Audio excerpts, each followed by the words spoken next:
आज का press conference बहुत ही इम्पोर्टेंट मुद्दे पे है। हसदेव अरण्य जिसको बचाने के लिए न सिर्फ छत्तीसगढ़ अपितु देश और विदेश से लोग आवाज़ उठा रहे हैं। हसदेव अरण्य को बचाने के लिए सरगुजा के आदिवासी विगत 10 साल से लड़ाई लड़ रहे हैं। आप सबको मालूम होगा कि सरगुजा से लेकर राजधानी रायपुर तक पद यात्रा करके सरगुजा के लोग माननीय मुख्यमंत्री जी, महामहिम राज्यपाल महोदया दोनों से मिले और उन्होंने मांग की कि जो फर्जी तरीके से ग्राम सभा करके 5वीं अनुसूची, पेशा कानून, वनाधिकार कानून जो संवैधानिक प्रावधान है, इन प्रावधानों के उलट संविधान की धज्जियां उड़ाने में प्रदेश की सरकार ने कोई कसर नहीं छोड़ी। आम आदमी पार्टी विगत कई वर्षों से उन आदिवासियों के साथ है, उनकी लड़ाई के साथ है। पार्टी की तरफ से लगातार इस मुद्दे को लेकर प्रदेश स्तर पे ज्ञापन के माध्यम से माननीय मुख्यमंत्री जी को और केंद्र की सरकार को हम देते आए हैं।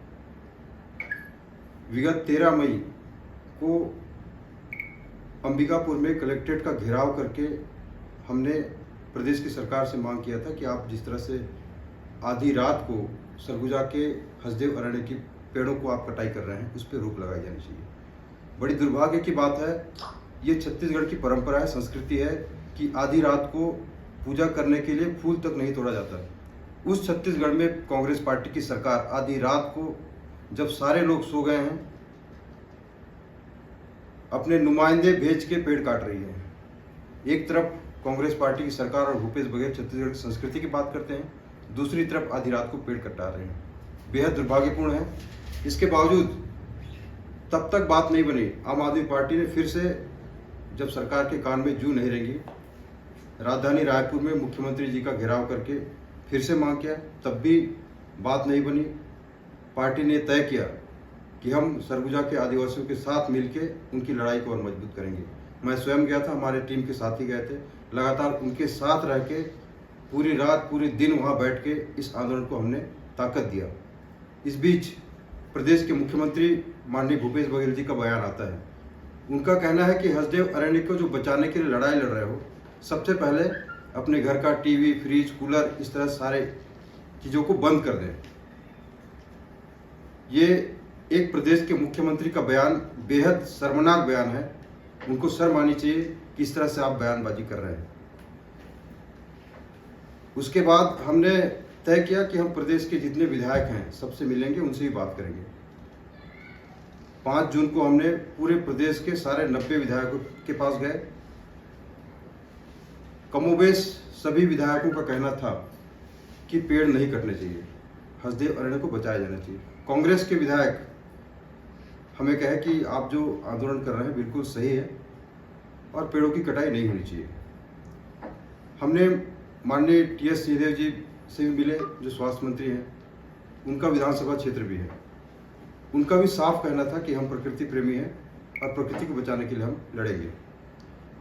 इसके बाद जब माननीय टीएस सिंहदेव जी प्रभावित क्षेत्र में जाते हैं, हरिहरपुर, घाटबर्रा, केते, वहाँ के लोगों से मिलते हैं और वहाँ पे स्टेटमेंट देते हैं कि पेड़ की कटाई बंद होनी चाहिए और जहाँ ऐसे जगह कुछ ऐसे भी क्षेत्र हैं जहाँ पे पेड़ नहीं कट पाएंगे और वहाँ से कोयले निकाले जा सकते हैं, उन क्षेत्रों से कोयला निकाली जानी चाहिए, बल्कि हसदेव अरण्य को बचाई जाए। उन्होंने स्टेटमेंट दिया। उसके बाद माननीय मुख्यमंत्री जी का बयान आता है कि यदि बाबा कहते हैं तो पेड़ क्या, वहाँ का डंगाल भी नहीं कटेगा। इसका मतलब साफ है कि भूपेश बघेल जी केवल मंत्रियों को मानते हैं। वहाँ के आदिवासी, वहाँ के लोग जो लगातार लड़ाई लड़ रहे हैं, उनकी बात सुनने वाले मुख्यमंत्री नहीं है, मंत्रियों की बात सुनने वाले हैं। फिर से बाबा का बयान आता है कि सिर्फ मेरे कहने पे नहीं, बल्कि जनता के कहने पे आपको यहाँ रुकना चाहिए पेड़ कटाई। मैं प्रदेश के सभी विधायकों को, जिन्हें हमने मिला, जिनसे मिला और उनका जो सपोर्ट मिला, उन सारे विधायकों को धन्यवाद देना चाहूँगा। और विशेष तौर पे मैं टीएस सिंहदेव जी को धन्यवाद देना चाहूँगा कि वे उन लोगों के साथ हैं जो 10 साल से लड़ाई लड़ रहे हैं। और निश्चित तौर पे मैं उम्मीद करता हूँ कि जिस तरह से टीएस सिंहदेव जी जनता के साथ उनकी लड़ाई में भागीदार बने, जो छत्तीसगढ़ की जायज़ मांग है, और देश विदेश से लोग चाह रहे हैं कि हसदेव अरण्य को बचाई जानी चाहिए।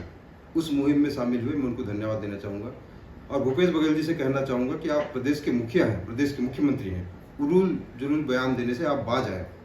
और छत्तीसगढ़ का हम कहें कि मध्य भारत का फेफड़ा कहा जाता है हसदेव क्षेत्र, उसको बचाने के लिए आप भी आइए, मुहिम में शामिल होइए। आपने जो फरमान जारी किया है पेड़ों को कटाने का, ना सिर्फ आधी रात को आपने कटाया, बल्कि पुलिस फोर्स लगा के, सेंट्रल और स्टेट दोनों पुलिस का फोर्स लगा के आपने वहाँ का पेड़ काटा, जो कि बहुत ही दुर्भाग्यपूर्ण है। इस तरह से जो पेड़ कटाई आपने करवाया है उस पर रोक लगनी चाहिए और जो फरमान आपने जारी किया है उसको वापस लें। और अभी हुआ कुछ नहीं, केवल बयानबाजी हुआ है। जब तक फरमान वापस नहीं लेगी प्रदेश की सरकार, हमारा आंदोलन भी चलेगा, हमारी लड़ाई चलती रहेगी। वहाँ के सरगुजा के लोग जो लड़ाई लड़ रहे हैं उनके साथ हम खड़े हैं।